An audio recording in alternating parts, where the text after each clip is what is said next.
গত 20 জুন মার্ভেলের তরফ থেকে আয়োজন করা হয় বাংলাদেশের অনেক বড় সড়ো একটা event influencers face and award 2025।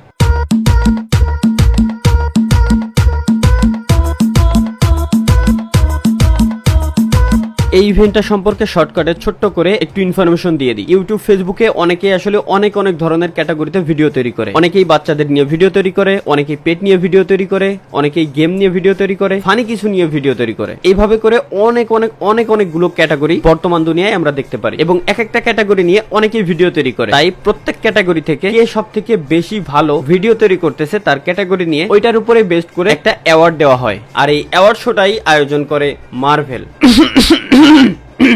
যাই হোক, এখন ফিরি আসল কথায়। গত 19 তারিখ আমি আমার স্বর্ণের হাতিটারে নিয়ে বের হয়েছিলাম ঢাকার উদ্দেশ্যে, ভুলবশত। আই রিপিট, ভুলবশত। কারণ যাওয়ার পথে কিছুটা আসলে আন্দাজ পাইছিলাম যে পরিমাণে মেঘ আমার কপালে আসলে দুঃখ বন করে মৌমাছির চাকের মতো ঘুরতেছে। আর ঠিক তাই, শুধুমাত্র আমার এখান থেকে পদ্মার উপরে যাইতেই আমার সময় লাগছে পাক্কা 6.5 ঘন্টা, যেখানে আমাদের সময় লাগে সর্বোচ্চ 45 মিনিট। পুরো পদ্মার ওই কোনা বৃষ্টি এই কোনা কোনো বৃষ্টি নাই ভাই, পুরো শুনছান।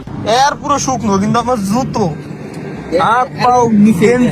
নিচ দিয়ে যে দাঁড়াইছি তার সেই পাও দিলে সেই ভিতরে যাচ্ছে, মনটা যাচ্ছে আমার সব, কিন্তু ইঞ্জিন দিয়ে যে তাপ বেরোচ্ছে, খুব ভালো লাগতেছে, খুব ভালো লাগতেছে। যাই হোক, মন মেজাজ খারাপ ছিল, তাই আর ওই দিন রাত্রে এনিওয়ে পরের দিন আমাদের যাওয়ার কথা ছিল সন্ধ্যা 6টার দিকে, বাট আমরা ফ্রেশ হয়ে যাইতে আমাদের সময় লেগে যায় প্রায় 7:30। আমরা ভাবছিলাম ইভেন্ট শেষ, যাই ভাই ব্রাদারের সাথে দেখা সাক্ষাৎ করে চলে আসি। বাট যাওয়ার পরে দেখি ইভেন্ট এখনো পর্যন্ত শুরুই হয় নাই, কেবলমাত্র সবাই আসছে আর আমরাই হচ্ছে ওইখানে লাস্ট বান্দা। এগুলো দেখার পর আমার বন্ধু আমার কাছে, কিরে বন্ধু, তুই তো তাণ্ডবে শাকিব খানের চেয়েও বড় সেলিব্রিটি রে।